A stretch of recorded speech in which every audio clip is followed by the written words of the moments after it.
Hello student, today we will study about the programming construct in Java. Programming construct क्या होता है आज हम लोग उसके बारे में पढ़ेंगे। प्रोग्रामिंग कंस्ट्रक्ट एक्चुअल में प्रोग्राम लिखने का एक मेथड है जिसमें हम लोग कुछ पर्टिकुलर स्टेटमेंट को बार बार रिपीट करना चाहते हैं तो उसके लिए एक अलग कंसेप्ट यूज़ करते हैं।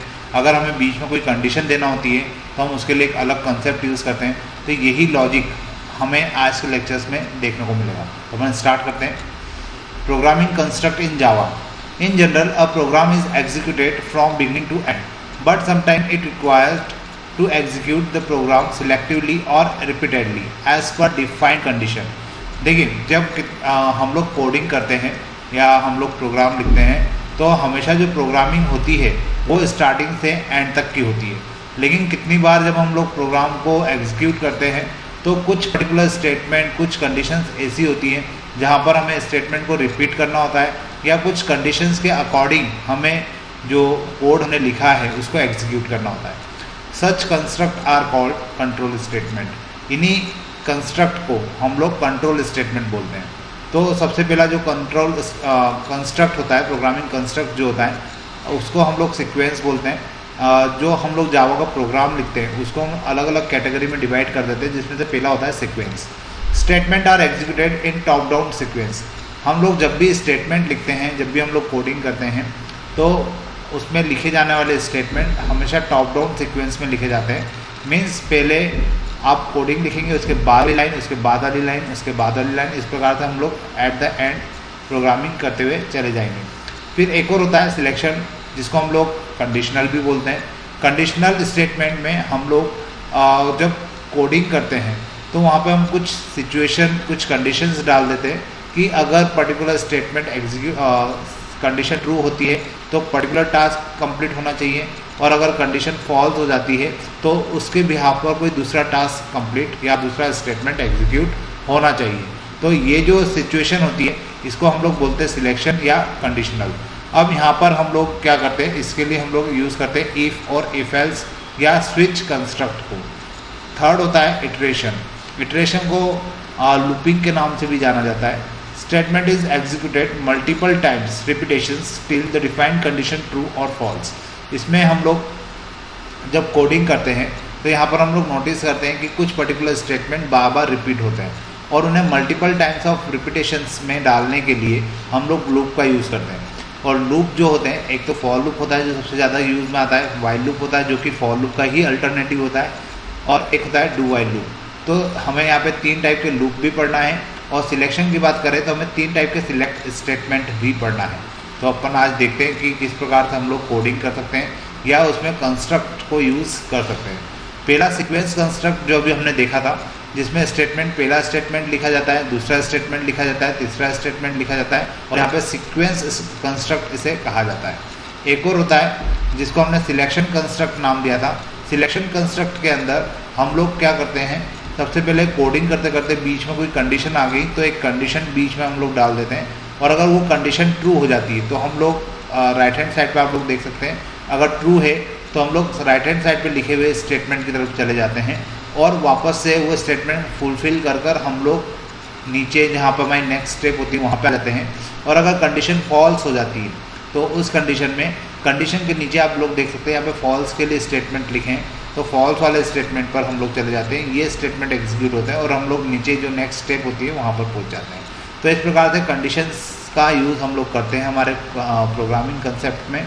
उसके बाद एक होता है इटरेशन कंस्ट्रक्ट, जो भी हमने 3 टाइप के कंस्ट्रक्ट पढ़े उसमें लास्ट था इटरेशन कंस्ट्रक्ट, जिसको हम लोग लूपिंग भी बोलते हैं। तो देखिए यहाँ से हमारा प्रोग्राम कंटिन्यूस चलता आ रहा है, यहाँ पर कंडीशन चेक हुई, कंडीशन के बाद यहाँ पर क्या होगा, स्टेटमेंट एग्जीक्यूट होंगे, स्टेटमेंट एग्जीक्यूट होने के बाद वापस से कंडीशन चेक होगी, अगर ये ट्रू है तो हम लोग वापस से नीचे आ जाएंगे, फिर वापस से यहाँ पे कंडीशन अगर ट्रू हो गई तो फिर से हम नीचे आ जाएंगे, फिर कंडीशन ट्रू हो गई तो फिर से हम लोग नीचे आ जाएंगे, और नेक्स्ट टाइम में अगर ये कंडीशन फॉल्स हो जाती है तो हम लोग इस लूप से बाहर आ जाएंगे। तो इस प्रकार से ये लूप या इसके अंदर लिखे जाने वाले statement number of times execute किए जा सकते हैं, और इन्हीं कंस्ट्रक्ट को हम लोग लूपिंग बोलते हैं। तो हम आज इन्हीं लूपिंग स्ट्रक्चर्स के बारे में या कंडीशंस सिलेक्शन कंस्ट्रक्ट के बारे में बात करेंगे। लूपिंग वाला शायद हो सकता है नेक्स्ट लेक्चर में मैं आपको बता पाऊँ। लेकिन आज हम लोग सिलेक्शन कंस्ट्रक्ट की बात करेंगे। सीक्वेंस कंस्ट्रक्ट से आप लोग बहुत अच्छे से फेमिलियर हैं, क्योंकि इसमें 1 बाय 1 हमें स्टेटमेंट लिखना होते हैं और 1 बाय 1 स्टेटमेंट लिखने के बाद उन्हें एग्जीक्यूट करना होता है। तो सीक्वेंस कंस्ट्रक्ट पढ़ने का कोई मतलब नहीं है, क्योंकि ऑलरेडी हम लोग बाय डिफ़ॉल्ट पढ़ते ही हैं।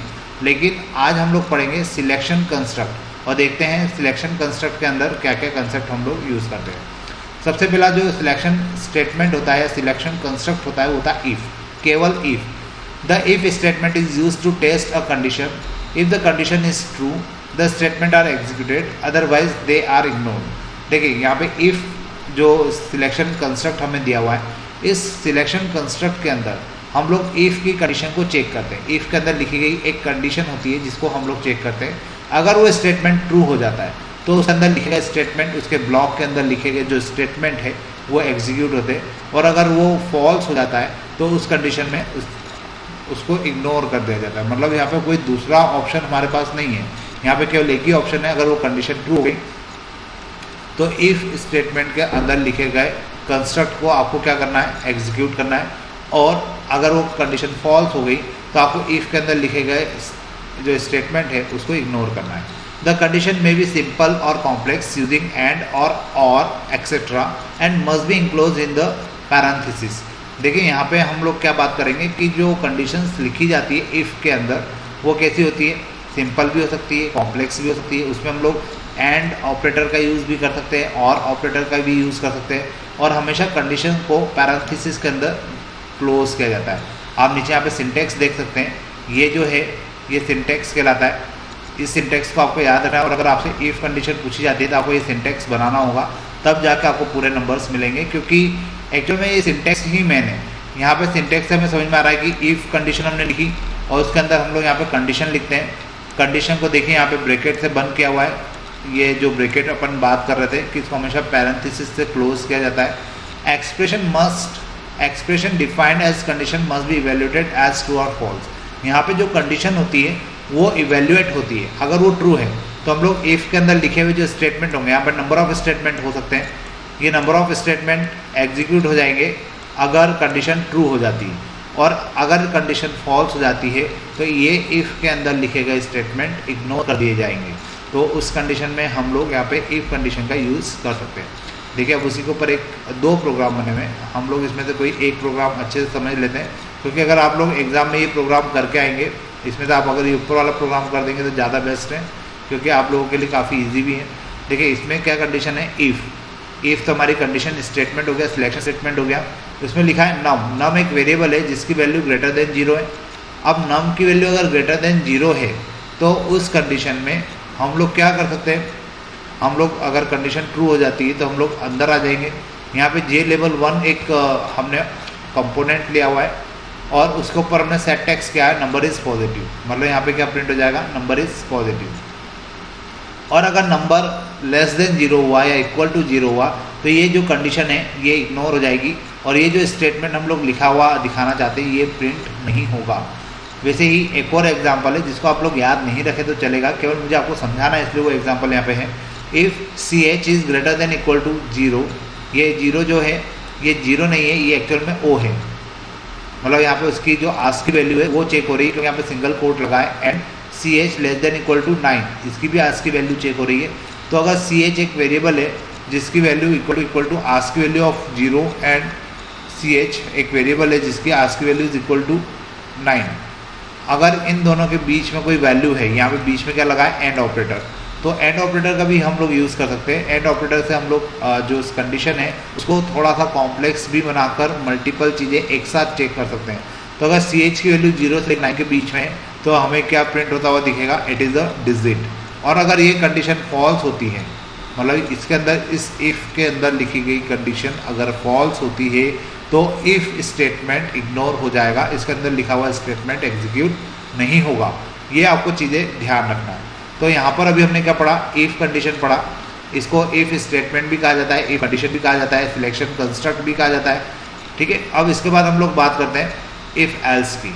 तो देखिए इफ़ एल्स का अगर हम पहले सिंटेक्स देख लें ताकि आप लोग कंपेयर कर पाएंगे कि उस अभी हमने जो लास्ट स्लाइड में पढ़ा और स्लाइड में फ़र्क क्या है।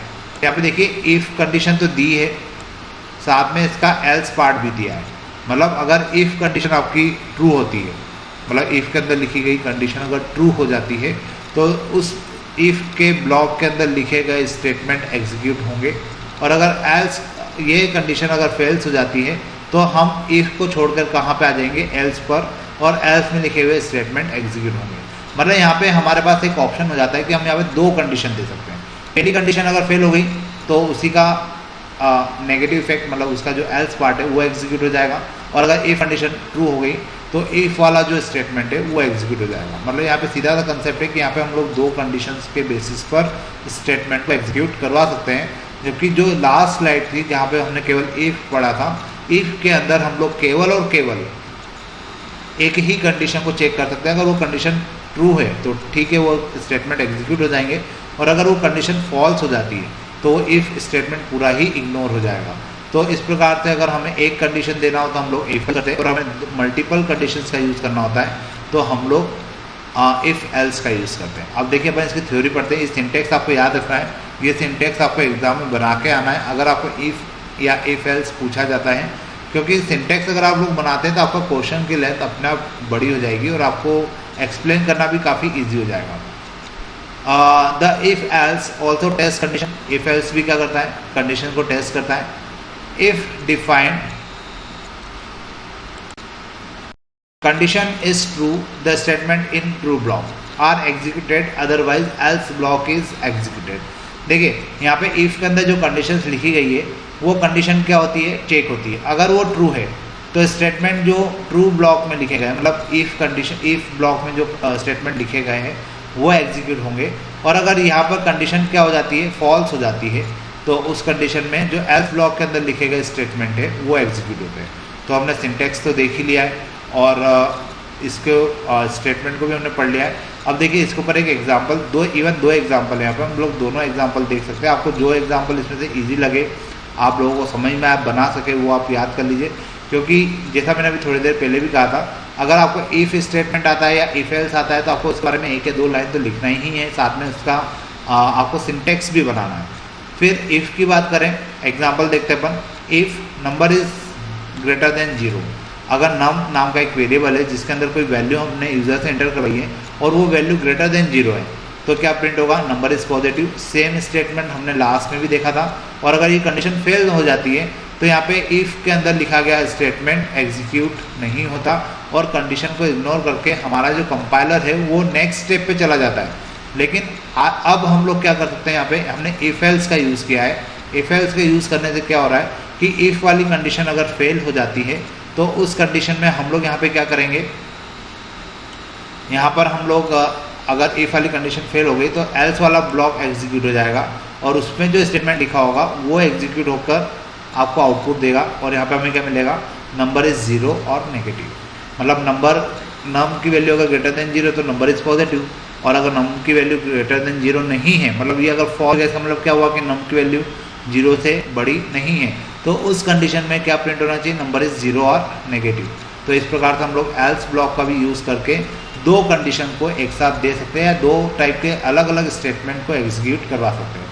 यहाँ पे आपको एक बात समझ में आना चाहिए, या तो इफ़ वाला ब्लॉक एग्जीक्यूट होगा या एल्स वाला ब्लॉक एग्जीक्यूट होगा। दोनों एक साथ कभी भी एग्जीक्यूट नहीं होंगे और ऐसा भी नहीं होगा कि दोनों ही एग्जीक्यूट ना हो। क्लियर है। इसके बाद देखिए एक और एग्जांपल है, इफ़ एज नाम का एक वेरिएबल है जिसकी वैल्यू हमने कुछ यूज़र से एंटर करवाई है और उस वैल्यू को हम लोग यहाँ पे चेक कर रहे हैं कि age is greater than equal to 18। अगर एज की वैल्यू, मतलब एज किसी की व्यक्ति की एज की बात हो रही है, अगर उसकी वैल्यू ग्रेटर देन 18 है तो क्या प्रिंट होना चाहिए, एलिजिबल टू वोट, सामने वाला व्यक्ति वोट देने के लिए एलिजिबल है। और अगर हमने वहाँ पे ये कंडीशन फेल होगी, मतलब इसका नेगेटिव पार्ट हम बनाने की जरूरत नहीं है कि एज इज़ लेस देन 18 तो वो कुछ और प्रिंट करे, ऐसा बनाने की ज़रूरत नहीं है। क्योंकि अगर कंडीशन यहाँ पे फॉल्स हो गई तो बाय डिफ़ॉल्ट यही कंसिडर होगा कि एज की वैल्यू क्या है, लेस देन 18 है, और लेस देन 18 होगी तो उस कंडीशन में क्या प्रिंट होगा, नॉट एलिजिबल टू वोट। तो इस प्रकार से हम लोग क्या कर सकते हैं, इफ़ और इफ एल्स का यूज़ कर सकते हैं। अभी इफ़ और इफ एल्स का यूज़ और बाकी है जिसको हम लोग नेस्टेड इफ़ बोलते हैं। नेस्टेड इफ़ जो होता है ये थोड़ा सा कॉम्प्लेक्स होता है। क्यों होता है कॉम्प्लेक्स, क्योंकि इसके अंदर हम इफ़ एल्स के अंदर वापस से इफ़ एल्स, इफ़ एल्स के अंदर वापस से इफ़ एल्स, इफ़ एल्स के अंदर वापस से इफ़ एल्स, ऐसा यूज़ मतलब हम लोग इफ़ एल्स का करते हैं, इस कारण से इसे नेस्टेड इफ़ कहा जाता है। इफ़ और an if or if else may have another if statement in their blocks or in the false block. It is known as the nesting of if, placing an if inside another if. देखिए यहाँ पे इनका कहना भी वही पड़ रहा है कि किसी भी if else के अंदर अगर हम वापस से if या if else का यूज़ करते हैं तो इस टाइप की जो कोडिंग होती है, इस टाइप का जो आपने कंस्ट्रक्ट क्रिएट किया है वो नेस्टिंग ऑफ इफ़ कहलाता है। अब इस कंडीशन का इसका जो सिंटेक्स है वो आप लोग यहाँ पे देख सकते हैं। ये वाला पार्ट जो है ये सिंटेक्स कहलाता है। इस सिंटेक्स में अगर आप लोग ध्यान से देखेंगे तो इफ़ आपके सामने है और इसके सामने कंडीशन लिखी है और कंडीशन अगर ट्रू हो गई तो हम लोग इसके ब्लॉक के अंदर आ जाएंगे और इसके ब्लॉक के अंदर फिर से एक इफ़ एल्स लगाएं, मतलब इसके अंदर एक और इफ़ है उसमें फिर से कंडीशन चेक हो रही है, वो कंडीशन ट्रू हो गई तो ब्लॉक इफ़ के अंदर चले जाएंगे और अगर वो कंडीशन फेल हो गई तो अंदर वाले जो एल्स पार्ट है उसमें चले जाएंगे और फिर ये वाला इफ़ खत्म हो जाएगा। और अगर स्टार्टिंग में कंडीशन 1 ही फेल हो गई तो ऊपर का कुछ भी पार्ट एग्जीक्यूट नहीं होगा, हम लोग सीधे एल्स वाले पार्ट पर आ जाएंगे और एल्स वाले पार्ट पर फिर से इफ़ एल्स लगाएं। इसमें कंडीशन 3 दी गई है, कंडीशन 3 अगर एग्जीक्यूट हो जाती है और ट्रू हो जाती है तो इसके एल्स के अंदर वाले इफ़ के अंदर वाले ब्लॉक को एग्जीक्यूट किया जाएगा और अगर कंडीशन 3 फॉल्स हो जाती है तो इसका जो एल्स पार्ट है वो एग्जीक्यूट होगा और फाइनली ये एल्स ब्लॉक हमारा यहाँ पे कंप्लीट हो जाएगा। तो इस प्रकार से हम लोग क्या कर सकते हैं, नेस्टेड इफ़ का यूज़ कर सकते हैं। और जब नेस्टेड इफ़ का यूज़ करते हैं तो ये थोड़ा सा कॉम्प्लेक्स हो जाता है। कॉम्प्लेक्स क्यों होता है, क्योंकि यहाँ पर अगर एक तो ब्रैकेट की बात होती है, अगर आप ब्रैकेट लगाना भूल गए या कम या ज़्यादा ब्रैकेट लग गए तो उस कंडीशन में आपके प्रोग्राम में एरर आती है, क्योंकि इफ़ कहाँ पर ख़त्म हो रहा है, कहाँ पे स्टार्ट हो रहा है, एल्स कहाँ पे ख़त्म हो रहा है, एल्स कहाँ पे स्टार्ट हो रहा है, ये थोड़ा सा आपको ध्यान रखना होता है। तो नेस्टेड इफ़ का जब भी आप लोग यूज़ करें तो आपको उस कंडीशन से मतलब आपको उस कंडीशन को बहुत फोकस के साथ ध्यान से आपको उस क्वेश्चन को या उस कोडिंग को करना होगा, क्योंकि इफ़ एल्स में यहाँ पे सबसे ज़्यादा नेस्टेड इफ़ के अंदर सबसे ज़्यादा प्रॉब्लम क्रिएट होती है या एरर आने के चांसेस हमेशा बने रहते हैं। तो देखिए इसका एक एग्जांपल भी हम लोग देख लेते हैं और एग्जांपल जो यूज़ किया है वो पुराने दो जो इफ़ के अंदर यूज़ किया था और इफ़ एल्स के अंदर जो यूज़ किया था वही एग्जांपल यहाँ लिया है, ताकि आप लोग थोड़ा से अच्छे से फेमिलियर हो जाए कि किस प्रकार से हम लोग इफ़ का हमने यूज़ किया, इफ़ एल्स का यूज़ किया और नेस्टेड इफ़ का हम लोग यूज़ कर पाते हैं। तो देखिए यहाँ पे कंडीशन है if num is greater than 0। अगर नंबर की वैल्यू क्या है, ग्रेटर देन 0 है तो हमारे पास एक स्टेटमेंट प्रिंट हो जाएगा, नंबर इज़ पॉजिटिव, अगर ये कंडीशन ट्रू होती है। और अगर ये कंडीशन फॉल्स होती है तो हम लोग कहाँ चले जाएंगे, एल्स में। अब इसके अंदर हमने फिर से इफ़ एल्स लगा दिया। अब इसमें इफ़ एल्स में हमने क्या लिखा, if num is less than 0। अगर नंबर की वैल्यू लेस देन 0 है तो क्या प्रिंट हो, नंबर इज़ नेगेटिव। और अगर नंबर की वैल्यू लेस देन 0 नहीं है तो इसका बाय डिफ़ॉल्ट क्या मीनिंग निकलता है कि नंबर इज़ इक्वल टू 0। तो एल्स के अंदर क्या प्रिंट हो जाएगा, नंबर इज़ 0, क्योंकि ऊपर वाली कंडीशन फेल होने का मतलब क्या हुआ कि नंबर ग्रेटर देन 0 तो नहीं है और ग्रेटर देन 0 नहीं है तो हमने उसको एल्स ब्लॉक में ले आए। एल्स ब्लॉक में भी ये भी चेक हो गया कि नंबर लेस देन 0 भी नहीं है। अब अगर नंबर लेस देन 0 भी नहीं है, ग्रेटर देन 0 भी नहीं है तो बाय डिफ़ॉल्ट वो क्या होगा, नंबर 0 होगा। तो यहाँ पे हमें एल्स वाले पार्ट को हम बहुत श्योरिटी के साथ प्रिंट कर सकते हैं कि नंबर इज़ 0। तो यहाँ पे नंबर क्या होगा, 0 होगा। तो देखिए ये स्टेटमेंट जब हमने फर्स्ट टाइम में पढ़ा था, केवल इफ़ के अंदर पढ़ा था, तो उसमें केवल इसका इफ़ ब्लॉक यूज़ हो रहा था, बाकी का पूरा पार्ट गायब था क्योंकि वहाँ पे इफ़ स्टेटमेंट था। उसके बाद हमने इफ़ एल्स पढ़ा, तो इफ़ एल्स के अंदर इफ़ के अंदर तो यही स्टेटमेंट था, लेकिन एल्स के अंदर केवल यहाँ पे था नंबर इज़ नेगेटिव और 0। लेकिन अब हम लोग जब कंडीशन मतलब नेस्टेड इफ़ का यूज़ कर सकते हैं, इफ़ के अंदर एल्स यूज़ कर सकते हैं, उसके अंदर वापस से एक और इफ़ यूज़ कर सकते हैं। तो यहाँ पे हमने इसको और बाइफर्फिकेशन कर दिया कि जब हम लोग एल्स पार्ट में आ गए तो नंबर अगर लेस देन 0 है तो ये प्रिंट होना चाहिए, और अगर ये कंडीशन फेल होती है तो नंबर इज़ 0 प्रिंट होना चाहिए। तो यहाँ पे हम नेस्टेड इफ़ का यूज़ करते हुए मल्टीपल कंडीशंस को यहाँ पर चेक कर सकते हैं। तो इन शॉर्ट अगर मैं ये कहूँ कि हम लोग इफ़ का यूज़ करते हैं जब हमें केवल एक कंडीशन या एक स्टेटमेंट को कंडीशनली प्रिंट करना होता है। अगर हमें दो स्टेटमेंट को अगर कंडीशनली प्रिंट करना होता है तो हम लोग इफ़ एल्स का यूज़ करते हैं, और जब हमें मल्टीपल स्टेटमेंट को कंडीशंस के साथ प्रिंट करना होता है या उससे इनपुट लेना होते हैं या इनपुट आउटपुट देना होते हैं तो हम लोग नेस्टेड इफ़ का यूज़ करते हैं। अब नेस्टेड इफ़ के बाद वाला जो टॉपिक है वो है इफ़ एल्स लेडर। तो इफ़ एल्स लेडर और एक और है इसका कंडीशनल ऑपरेटर और स्विच स्टेटमेंट। ये इसमें से स्विच स्टेटमेंट सबसे ज़्यादा इम्पोर्टेंट है, ये एग्ज़ाम में पूछा जाता है। तो ये जो 3 टॉपिक है ये हम लोग आने वाला जो वीडियो लेक्चर होगा उसमें डिस्कस करेंगे, क्योंकि ये थोड़ा सा लेंदी भी है और इसको समझाने के लिए मुझे थोड़ा टाइम भी लगेगा। तो अब हम लोग आगे वाला जो नेक्स्ट लेक्चर होगा उसमें इन टॉपिक्स को पढ़ेंगे। If else if ladder, when a else block contains another if and this nested else block may have another if and so on. This nesting is often called as if else if ladder or staircase. देखिए इसके पहले हम लोग जो video lectures पढ़ चुके थे उसमें हमने देखा था कि सबसे पहले तो अगर हमें केवल एक कंडीशन देना होती है तो हम लोग इफ़ का यूज़ करते हैं, लेकिन जब हमें दो कंडीशंस देना होती है तो हम लोग इफ़ एल्स का यूज़ करते हैं, लेकिन जब हमें मल्टीपल कंडीशंस देना होती है तो हम लोग इफ़ एल्स और नेस्टेड इफ़ का यूज़ करते हैं। लेकिन आज जो हमारे पास टॉपिक है वो कहलाता है इफ़ एल्स इफ़ लेडर। इस टाइप के टॉपिक के अंदर मतलब इस टाइप की कंडीशंस में हम लोग एल्स के अंदर इफ़ कंडीशन और फिर उसके एल्स के अंदर एक और इफ़ कंडीशन देते चले जाते हैं। मतलब यहाँ पर क्या होगा कि इफ़ कंडीशन होगी, अगर वो फेल होती तो हम एल्स में जाएंगे, एल्स में जाने के बाद वापस से इफ़ कंडीशन होगी, वहाँ के इफ़ के अंदर कोई भी कंडीशन अगर फॉल्स होती तो उसके एल्स में जाएंगे, उसके एल्स के अंदर एक और इफ़ कंडीशन होगी, इफ़ कंडीशन अगर फेल होती तो उसके एल्स में जाएंगे, उसके एल्स में एक और इफ़ कंडीशन होगी। इस प्रकार से क्या होगा, हमारा ये लेडर चलता चला जाएगा। तो इसलिए इसको क्या कहा जाता है, इफ़ एल्स इफ़ लेडर। तो देखिए यहाँ पे सिंटेक्स लिखा हुआ है, आप सिंटेक्स को देखकर इजीली आइडेंटिफाई कर सकते हैं कि मैं आपको क्या बताना चाह रहा हूँ या इफ़ एल्स इफ़ लेडर क्या होता है। ये देखिए यहाँ पर ये पूरा जो है ये सिंटेक्स कहलाता है। यहाँ पे इफ़ कंडीशन लगी है और इसके अंदर एक स्टेटमेंट है। अगर इफ़ कंडीशन ट्रू हो जाती है तो ये स्टेटमेंट एग्जीक्यूट हो जाएगा, और अगर इफ़ कंडीशन फेल होती है तो हम लोग एल्स में आ जाएंगे। एल्स के अंदर फिर से क्या है, इफ़ कंडीशन लगी है, और अगर ये कंडीशन ट्रू होती है तो इसके नीचे लिखा स्टेटमेंट एग्जीक्यूट हो जाएगा, अदरवाइज हम इसके एल्स में आ जाएंगे। और इसके एल्स में आने के बाद वापस से इफ़ कंडीशन लगी है, ये कंडीशन ट्रू होती है तो हम स्टेटमेंट जो थर्ड स्टेटमेंट है वो एग्जीक्यूट हो जाएगा, और अगर ये कंडीशन फेल होती है तो हम लोग इसके इस इफ़ के एल्स में आ जाएंगे। ये इस इफ़ का एल्स ये है, इस इफ़ का एल्स ये है, और इस इफ़ का एल्स ये है। तो मतलब इस इफ़ के एल्स में आ गए, इस एल्स के इफ़ में वापस से एक एल्स है, एल्स के अंदर फिर से इफ़ है, इसके अंदर फिर एल्स है, इस एल्स के अंदर एक और इफ़ है। तो इस प्रकार की ये सिचुएशन चलती चली जाएगी और फाइनली हमारे क्या होंगे, एक लेडर जैसा स्ट्रक्चर हमें मिलेगा।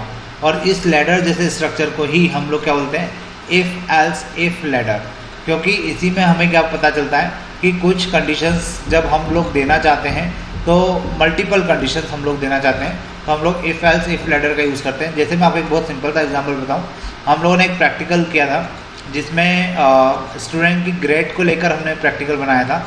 उसमें हमने इसी इफ़ एल्स लेडर का ही यूज़ किया हुआ है, क्योंकि वहाँ पर अगर स्टूडेंट को 90 मार्क्स से ज़्यादा है तो ए ग्रेड का A++ ग्रेड का है, फिर अगर उसके मार्क्स 80 से 90 के बीच में तो वो A+ है, फिर अगर 70 से 80 है तो वो A ग्रेड है, फिर 60 से 70 है तो वो B ग्रेड है। फिर इस प्रकार से हमने उसको ग्रेड वाइज डिवाइड किया था। तो मतलब जब हमें स्टूडेंट को इस प्रकार की मार्किंग देना है तो वो मार्किंग तभी पॉसिबल होती है जब वो एक के अंदर एक कंडीशन में दी जाए, और उस टाइप के कोडिंग को परफॉर्म करने के लिए हमें इफ़ एल्स इफ़ लेडर की ज़रूरत पड़ती है, क्योंकि इसी में हम लोग कंडीशन के अंदर कंडीशन, कंडीशन के अंदर कंडीशन और कंडीशन के अंदर कंडीशन दे पाते हैं। तो देखिए इसका एक एग्जाम्पल भी यहाँ पे बना हुआ है, आप लोग देख सकते हैं राइट हैंड साइड पर।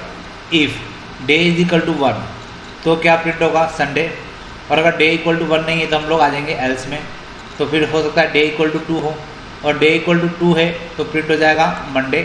और हो सकता है कि डे इक्वल टू 2 भी ना हो तो हम उसके एल्स में आ जाएंगे। यहाँ पर हमें क्या मिलेगा कि हो सकता है डे इक्वल टू 3 हो, यहाँ पर हम लोग लिखेंगे इफ़ डे इक्वल टू 3। हो सकता है अगर ये कंडीशन ट्रू हो जाए तो क्या प्रिंट हो जाएगा, जो डे है वो ट्यूसडे प्रिंट हो जाएगा। और हो सकता है कि डे इक्वल टू 3 ना हो तो हम लोग इसके इफ़ के एल्स में आ जाएंगे, और यहाँ पे डे इक्वल टू 4 चेक होगा कि क्या डे इक्वल टू 4 है, और डे इक्वल टू 4 है तो उस कंडीशन में वेडनेसडे प्रिंट हो जाएगा, अदरवाइज हम लोग उसके भी एल्स में आ जाएंगे। फिर इसके एल्स में डे इक्वल टू 5 चेक होगा, अगर ये कंडीशन ट्रू होती है तो यहाँ पर क्या होगा, प्रिंट थर्सडे। और अगर ये कंडीशन फॉल्स हो जाती है तो हम लोग उसके एल्स में आ जाएंगे, जहाँ पे डे इक्वल टू 6 चेक होगा, कंडीशन ट्रू हुई तो फ्राइडे प्रिंट हो जाएगा, और अगर ये कंडीशन फेल हो गई तो हम इसके एल्स में आ जाएंगे, मतलब यहाँ पे सैटरडे प्रिंट हो जाएगा।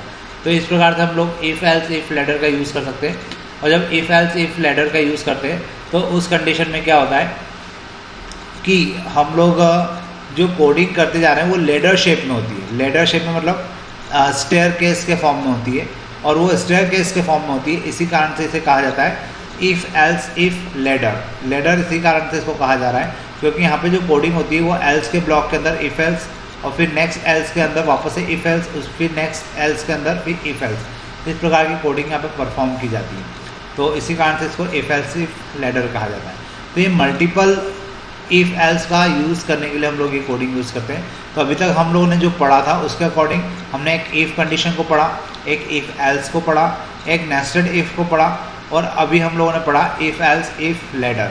अब हम लोग बात करते हैं इनके अल्टरनेट की। इनका अल्टरनेट क्या होगा? एक और ऑप्शन है हमारे पास कंडीशनल ऑपरेटर इफ़ स्टेटमेंट। देखिए ये जो होता है कंडीशनल ऑपरेटर कहलाता है। यहाँ पे आप लोग देख सकते हैं ये जो सिंबल है ये कंडीशनल ऑपरेटर कहलाता है।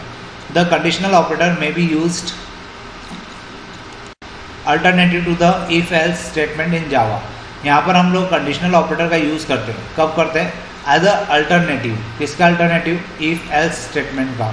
कैसे कर सकते हैं? देखिए, in contrast of if conditional operator is more concise and compact code, it is less functional than if। अब यहाँ पर जो हम लोग इफ़ स्टेटमेंट या इफ़ कंस्ट्रक्ट यूज़ करते थे उसके बीच में अगर हम लोग कंडीशनल ऑपरेटर यूज़ करें, उसकी जगह हम लोग कंडीशनल ऑपरेटर यूज़ करें, तो ये कोड ये ऑपरेटर ज़्यादा कॉन्साइज और कॉम्पैक्ट हो सकता है, क्योंकि इसमें हमें ज़्यादा स्टेटमेंट या कुछ ज़्यादा मेंशन करने की ज़रूरत नहीं होती। यहाँ पे हम लोग डायरेक्टली इसको यूज़ कर सकते हैं। देखिए इसका अपन यूज़ कैसे करेंगे। Conditional operator produces an expression so that a single value may be incorporated, whereas if is more flexible, whereas you may use multiple statement, expression and assignment। देखिए कंडीशनल ऑपरेटर कहाँ पे आपके लिए फ़ायदेमंद है? कंडीशनल ऑपरेटर आपके लिए वहाँ पे फ़ायदा देता है जहाँ पर आपको एक सिंगल वैल्यू में एक्सप्रेशन चेक करने के साथ साथ आपको जो इनपुट है या जो स्टेटमेंट पे वर्क करवाना है वो सिंगल स्टेटमेंट का हो, सिंगल वैल्यू का हो, ताकि क्या हो कि हम वहाँ पे कंडीशनल ऑपरेटर का यूज़ कर सकते हैं। लेकिन अगर आपको कहीं पे मल्टीपल स्टेटमेंट के ऊपर वर्क करना हो, मल्टीपल स्टेटमेंट आपको ब्लॉक के अंदर देना हो, तो उस कंडीशन में आपको इफ़ कंडीशन यूज़ करना ज़्यादा फ्लेक्सिबल होगा या ज़्यादा कंफर्टेबल होगा, क्योंकि मल्टीपल स्टेटमेंट के लिए फिर हमें इफ़ का ब्लॉक का यूज़ करना पड़ेगा। यहाँ पर कंडीशनल ऑपरेटर के साथ कोई ब्लॉक नहीं होता, और कोई ब्लॉक नहीं होता इस कारण से हम लोग वहाँ पे केवल सिंगल स्टेटमेंट या सिंपल जो एक्सप्रेशंस होते हैं वही दे पाते हैं। जबकि मल्टीपल स्टेटमेंट, एक्सप्रेशंस या असाइनमेंट्स के लिए हमें इफ़ को यूज़ करना होता है ताकि वो ज़्यादा से ज़्यादा फ्लेक्सिबल और सिंपल रहे। When conditional operator is use as nested form it becomes more complex. और ये बात भी है कि जब हम लोग कंडीशनल ऑपरेटर्स का यूज़ करते हैं और नेस्टेड कंडीशनल ऑपरेटर का यूज़ करते हैं तो ये ज़्यादा कॉम्प्लेक्स भी हो जाता है। अब अगर ये ज़्यादा कॉम्प्लेक्स हो जाएगा तो उस कंडीशन में इसको समझना और इसके ऊपर काम करना और ज़्यादा टिपिकल हो जाएगा, जिसके कारण क्वेश्चंस के ऊपर हम लोग ज़्यादा अच्छे से वर्क नहीं कर पाएंगे। तो इस कारण से हम लोग कोशिश करते हैं कि अगर कंडीशनल ऑपरेटर हम लोग यूज़ करना चाहते हैं तो इसको एक बार ही यूज़ करें, और उसमें भी हम लोग तब इसको यूज़ करें जब हमें इसके इनपुट में मल्टीपल स्टेटमेंट यूज़ ना करना हो, सिंगल एक्सप्रेशन हो, सिंगल लाइन एक्सप्रेशन हो या सिंगल स्टेटमेंट हो, वहाँ पे इसका यूज़ किया जाए तो ये बेटर ऑप्शन आपके लिए इफ़ की जगह हो सकता है। अब देखिए इसका जो सिंटेक्स है वो सिंटेक्स अगर आप ध्यान से देखेंगे तो आपको इजीली समझ में आएगा। ये जो बॉक्स बना हुआ है ये इसका सिंटेक्स कहलाता है। इसमें देखिए एक्सप्रेशन 1, यहाँ पे हम लोग एक्सप्रेशन देते हैं। अगर ये एक्सप्रेशन ट्रू है तो एक्सप्रेशन 2 पे जो लिखा होगा स्टेटमेंट वो एग्जीक्यूट होगा, और अगर ये स्टेटमेंट अगर यहाँ पे फॉल्स हो जाता है तो एक्सप्रेशन 3 जो होगा वो एग्जीक्यूट होगा। तो आपको ये बात समझ में आना चाहिए। उसका ट्रू पार्ट भी वहीं पर आता है, उसका फॉल्स पार्ट भी वहीं पर मेंशन होता है। तो देखिए एक एग्जांपल है, if a is greater then b, अगर a की वैल्यू b से बड़ी है तो उस कंडीशन में a की वैल्यू किसको असाइन होना चाहिए? c को। और अगर ये कंडीशन फेल हो जाती है तो उस कंडीशन में जो बी की वैल्यू है वो असाइन होना चाहिए सी को। मतलब यहाँ पर इफ़ कंडीशन इफ़ एल्स का हमने यूज़ किया है, लेकिन अब अगर हम लोग इस इफ़ एल्स को यूज़ नहीं करना चाहते तो इसके बिहाफ पर हम लोग क्या कर सकते हैं, ये जो कंडीशनल ऑपरेटर है इसका यूज़ कर सकते हैं। और इसका यूज़ करने के लिए देखिए क्या करना पड़ेगा। जैसे यहाँ पे इफ़ के अंदर कंडीशन लिखी थी a is greater than b, वो हमें यहाँ पर लिखना पड़ेगी फर्स्ट एक्सप्रेशन की जगह पे ए ग्रेटर देन बी। अब अगर ए ग्रेटर देन बी है तो उस कंडीशन में क्या होना चाहिए, ए की वैल्यू सी में जाना चाहिए। तो यहाँ पे हम फर्स्ट सेकंड एक्सप्रेशन की जगह क्या लिख देंगे ए, और ये ए वैल्यू असाइन हो जाएगी किसमें, सी में, क्योंकि इक्वल टू में सी लिखा है। और वैसे ही अगर ये कंडीशन फेल हुई तो जो बी वाली वैल्यू है, जो बी वाली वैल्यू है वो बी वाली वैल्यू सी के अंदर असाइन हो जाएगी। तो देखिए ये जो स्टेटमेंट यहाँ पे दिया हुआ है इफ़ एल्स का यूज़ करते हुए, हम इस इफ़ एल्स स्टेटमेंट के बिहाफ पर इस कंडीशनल ऑपरेटर का भी यूज़ कर सकते हैं। और इस कंडीशनल ऑपरेटर का यूज़ करेंगे तो हमारा ये सिंगल लाइन स्टेटमेंट हो जाएगा, क्योंकि आप लोग सामने भी देख सकते हैं कि यहाँ पर मल्टीपल लाइन हमें लिखना पड़ी है, जबकि यहाँ पे सिंगल लाइन के अंदर यही टास्क परफॉर्म किया जा सकता है। अब इसके बाद हम लोग देखते हैं स्विच स्टेटमेंट। स्विच स्टेटमेंट जो होता है ये बहुत इंपॉर्टेंट टॉपिक है, जैसा मैंने लास्ट शायद आपको वीडियो लेक्चर में कहा भी था कि जो स्विच स्टेटमेंट हम लोग पढ़ेंगे ये मोस्ट इम्पॉर्टेंट टॉपिक होता है, क्योंकि इसके ऊपर क्वेश्चन हमेशा पूछा जाता है। तो पर अब स्टार्ट करते हैं स्विच स्टेटमेंट क्या होता है। Multi branching selection can be made in Java by using switch statement. अब देखिए हमने इफ़ कंडीशंस पढ़ी थी, इफ़ एल्स पढ़ा था, नेस्टेड इफ़ पढ़ा था, लैडर इफ़ एल्स इफ़ पढ़ा था।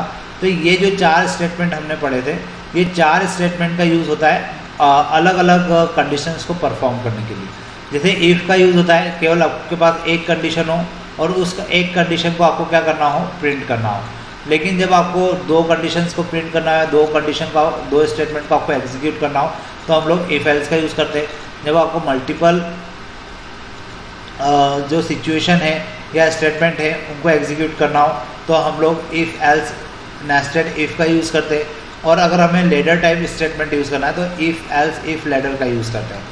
लेकिन स्विच स्टेटमेंट भी मल्टी ब्रांचिंग सिलेक्शन का काम कर सकता है। मतलब अगर हम लोग चाहें तो जो हमने टास्क किया था इफ़ एल्स इफ़ लेडर के अंदर, वही टास्क हम लोग स्विच स्टेटमेंट के थ्रू भी कर सकते हैं। मतलब यहाँ पे मल्टी ब्रांचिंग सिलेक्शन पॉसिबल होता है। अब देखिए, it taste successively the value of an expression short int long और केयर टाइप। यहाँ पे भी क्या होता है, एक एक्सप्रेशन होता है जो स्विच स्टेटमेंट के बाहर ब्रैकेट में लिखा जाता है, पैरेंथेसिस में लिखा जाता है, और उसका जो टाइप होता है वो शॉर्ट हो सकता है, इंटीजर टाइप का उसके अंदर हम लोग एक्सप्रेशन दे सकते हैं, लॉन्ग टाइप का दे सकते हैं, कैरेक्टर टाइप का दे सकते हैं। व्हेन मैच्ड इज फाउंड, जब उसका मैच मिलता है, मतलब यूज़र ने अगर कोई वैल्यू इंसर्ट की है और वो वैल्यू स्विच स्टेटमेंट के बाहर के एक्सप्रेशन से मैच हो जाती है, तो हम लोग स्विच स्टेटमेंट के अंदर पहुंच जाते हैं। और स्विच स्टेटमेंट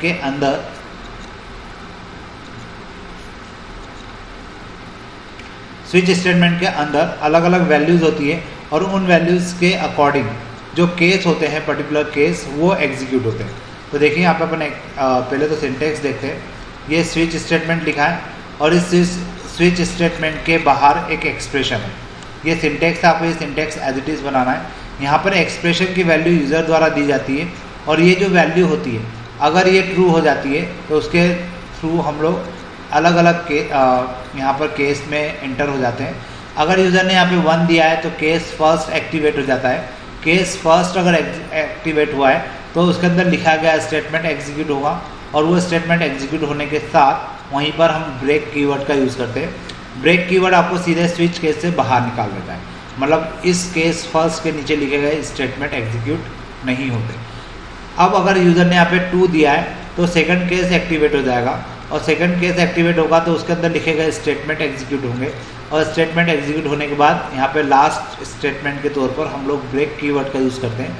ये ब्रेक कीवर्ड आपको क्या करेगा, सीधे स्विच स्टेटमेंट से बाहर निकाल देगा।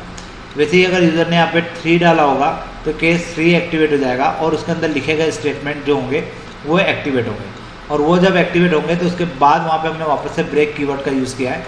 ये ब्रेक कीवर्ड आपको क्या करेगा, स्विच स्टेटमेंट से बाहर निकाल देगा। लेकिन कितनी बार ऐसा होता है कि यूज़र को हम लोग जो इनपुट डालने के लिए बोलते हैं वो इनपुट ना डालते हुए कुछ बाय मिस्टेकन वो कोई दूसरी वैल्यू इंसर्ट कर देता है, और जब वो दूसरी वैल्यू इंसर्ट करता है तो उसके लिए हमारे पास यहाँ पे इसी स्विच स्टेटमेंट के अंदर डिफ़ॉल्ट केस भी होता है। डिफ़ॉल्ट केस के थ्रू हम लोग क्या करते हैं, यूज़र जो भी इनपुट गलत डाल रहा है उस गलत इनपुट को हम लोग यूज़र को बता सकते हैं, या उसको कुछ मैसेज पास कर सकते हैं कि you have entered wrong input, या ऐसा ही कोई मैसेज हम लोग इसमें डालकर उसको बता सकते हैं कि स्विच स्टेटमेंट काम नहीं करेगा क्योंकि आपने गलत इनपुट डाला है। तो देखा जाए तो ये जो था ये एक सिंटेक्स था। अब इसी के ऊपर एक प्रोग्राम आपको बना के दिया हुआ है। देखिए यहाँ पे हमारे पास एक एग्जांपल भी है, हम लोग इसको देख सकते हैं। स्विच स्टेटमेंट है यहाँ पे, वापस हम लोग इसको यूज़ कर रहे हैं, और यहाँ पे डे एक वेरिएबल है जिसमें यूज़र कोई वैल्यू इंटर करेगा। अब अगर उसने यहाँ पे 1 इंटर किया है तो DOW एक वेरिएबल हमने एक और यूज़ किया है, उसमें क्या असाइन हो जाएगा, संडे, और फिर यहाँ पे स्टेटमेंट क्या हो जाएगा, ब्रेक हो जाएगा। वैसे ही अगर यूज़र ने यहाँ पे 2 इंटर किया होगा, डे के अंदर यूज़र ने अगर 2 डाला होगा तो सीधे केस 2 एक्टिवेट होगा, और DOW के अंदर क्या असाइन हो जाएगा, मंडे, और फिर यहाँ पे क्या हो जाएगा, ब्रेक। वैसे ही अगर यूज़र ने यहाँ पे डे के अंदर 3 डाला होगा तो केस 3 एक्टिवेट हो जाएगा, और केस 3 एक्टिवेट होने के साथ DOW के अंदर क्या असाइन हो जाएगा, ट्यूसडे। वैसे ही यहाँ पर भी डे 3 एक्टिवेट कंप्लीट होने के बाद उसमें क्या चला जाएगा, ब्रेक। वैसे ही केस 4 अगर यूज़र ने 4 डाला होगा तो केस 4 एक्टिवेट होगा, और DOW के अंदर क्या एंटर होगा, वेडनेसडे। सेम केस 5 और 6 के साथ होगा, और सभी केसेस के अंदर हम लोग ब्रेक स्टेटमेंट का यूज़ करते हैं, ताकि यूज़र का अगर हम लोग ब्रेक यूज़ ना करें तो यूज़र ने अगर केस 4 डाल रखा है या 4 केस सिलेक्ट हुआ तो वेडनेसडे DOW के अंदर असाइन होगा, और फिर उसके नीचे के लिखे हुए स्टेटमेंट सारे एग्जीक्यूट हो जाएंगे। और जब भी हम लोग सारे स्टेटमेंट को एग्जीक्यूट नहीं करवाना चाहते हैं, इस कारण से हम लोग क्या करते हैं, हर केस के अंदर एक ब्रेक डाल देते हैं, ताकि जैसे ही केस 4 एक्टिवेट हो उसके स्टेटमेंट एग्जीक्यूट हो, और उसके बाद हम लोग सीधे स्विच से बाहर आ जाए, उसके नीचे के स्टेटमेंट एग्जीक्यूट ना हो पाए। अब डिफ़ॉल्ट केस हम यहाँ पे क्या लिख देते हैं, रॉन्ग इनपुट। अब उसके बाद स्विच केस ख़त्म हो जाता है, उसके बाद हम लोग DOW वेरिएबल की वैल्यू को प्रिंट करवा देते हैं। तो यहाँ पर हमने जो भी यूज़र ने 4 अगर डाला होगा तो यहाँ पे प्रिंट हो जाएगा वेडनेसडे, अगर यूज़र ने 2 डाला होगा तो यहाँ पे प्रिंट हो जाएगा मंडे। तो इस प्रकार से हम लोग केस स्टेटमेंट का यूज़ कर सकते हैं। और यहाँ पे आपको इस बात का ध्यान रखना ज़रूरी है कि हर केस स्टेटमेंट के अंदर ब्रेक आएगा ज़रूर, क्योंकि बिना ब्रेक के क्या होने वाला है कि उसके बाद के स्टेटमेंट एग्जीक्यूट हो जाएंगे, जो कि हम लोग नहीं चाहेंगे। तो ये स्विच स्टेटमेंट है, और ये मोस्ट IMP टॉपिक होता है एग्ज़ाम के पॉइंट ऑफ व्यू से। अब इसके बाद हम लोग देखते हैं कि स्विच और इफ एल्स स्टेटमेंट में डिफरेंस क्या है, या कब कौन सा यहाँ पे हमें कंस्ट्रक्ट यूज़ करना चाहिए, कब स्विच यूज़ करना चाहिए, कब इफ एल्स यूज़ करना चाहिए। तो ये देखने का टॉपिक है। The switch and if else both are use to make a selection construct. देखिए स्विच और इफ एल्स दोनों ही क्या करते हैं, सिलेक्शन कंस्ट्रक्ट बनाने में हमारी हेल्प करते हैं in Java, but there are some differences. लेकिन इनके बीच में कुछ ना कुछ डिफरेंसेस ज़रूर होते हैं, क्योंकि दोनों का टास्क बेसिकली तो सेम होता है, लेकिन कुछ बेसिक डिफरेंस है जिसके कारण ये दोनों एक दूसरे से अलग हो जाते हैं। Switch can test only equality, whereas if can evaluate any type of relational और लॉजिकल एक्सप्रेशन। स्विच के अंदर हम लोग केवल जो टेस्ट है या जो एक्सप्रेशन लिखते हैं उसमें केवल इक्वलिटी को चेक कर पाते हैं, जबकि अगर हम लोग इफ़ एल्स की बात करें तो इफ़ एल्स के अंदर हम लोग रिलेशनल और लॉजिकल एक्सप्रेशन दोनों का यूज़ करते हैं, और यहाँ पर हम लोग किसी भी टाइप के एक्सप्रेशन को लॉजिकली हो या रिलेशनल हो, हम उसको टेस्ट कर सकते हैं। इन स्विच अ सिंगल वैल्यू और constant can be tested, but in if more versatile expression can be tested. अब देखिए स्विच के अंदर केवल एक ही वैल्यू को हम लोग क्या कर सकते हैं, एक सिंगल वैल्यू को या एक ही वैल्यू को टेस्ट कर सकते हैं, जबकि जब हम लोग इफ़ का यूज़ करते हैं तो उसमें वर्सेटाइल एक्सप्रेशंस को हम लोग टेस्ट कर सकते हैं। The switch statement can handle only byte, short, int, character, variable. Switch के अंदर केवल और केवल कौन से टाइप के डेटा टाइप हम लोग यूज़ कर पाते हैं, बाइट, शॉर्ट, इंट या कैरेक्टर, वेरिएबल। लेकिन इफ़ के अंदर हम लोग और भी जो डेटा टाइप है जैसे फ्लोट, डबल और स्ट्रिंग को भी यूज़ कर सकते हैं। नीचे यहाँ पे देखिए दोनों के अलग अलग सिंटेक्स बने हुए हैं, इन सिंटेक्स के बेसिस पर भी आप लोग समझ सकते हैं। जैसे इफ़ के अंदर हम लोग कंडीशन देते हैं, कंडीशन के अंदर फिर से हम लोग स्विच का यूज़ कर सकते हैं। तो यहाँ पर हम लोग इफ़ के अंदर स्विच को यूज़ कर सकते हैं, स्विच अगर हम लोग यूज़ कर रहे हैं तो स्विच के अंदर भी हम लोग इफ़ को यूज़ कर सकते हैं। तो आप लोग चाहें तो दोनों के एक एक सिंटेक्स बनाकर भी आप क्या कर सकते हैं, दोनों में डिफ्रेंशिएट क्रिएट करके बता सकते हैं। तो ये स्विच और इफ़ एल्स स्टेटमेंट के बीच में एक छोटा सा डिफरेंस हो गया जो कभी कभार पूछ लिया जाता है। अब इसके बाद का जो टॉपिक है वो है इटरेशन या लूपिंग स्टेटमेंट, जो आज के लेक्चर में पॉसिबल नहीं होगा। ये आने वाले वीडियो लेक्चर्स में आप लोग देख पाएंगे और आप लोग इसको समझ पाएंगे कि किस प्रकार से हम लोग लूप का यूज़ करते हैं, जिसमें हम लोग 3 टाइप के लूप पढ़ेंगे। एक होगा फॉर लूप, वाइल लूप और एक डू वाइल लूप। तो ये जो लूपिंग स्ट्रक्चर होगा ये इसका लास्ट टॉपिक होगा और इसके बाद एक स्कोप ऑफ वेरिएबल हमें पढ़ना होगा। तो उसके बाद ये चैप्टर भी हमारा ऑलमोस्ट फिनिश हो जाएगा। तो फिलहाल आज के लिए अपन इतना ही रखते हैं। Thank you.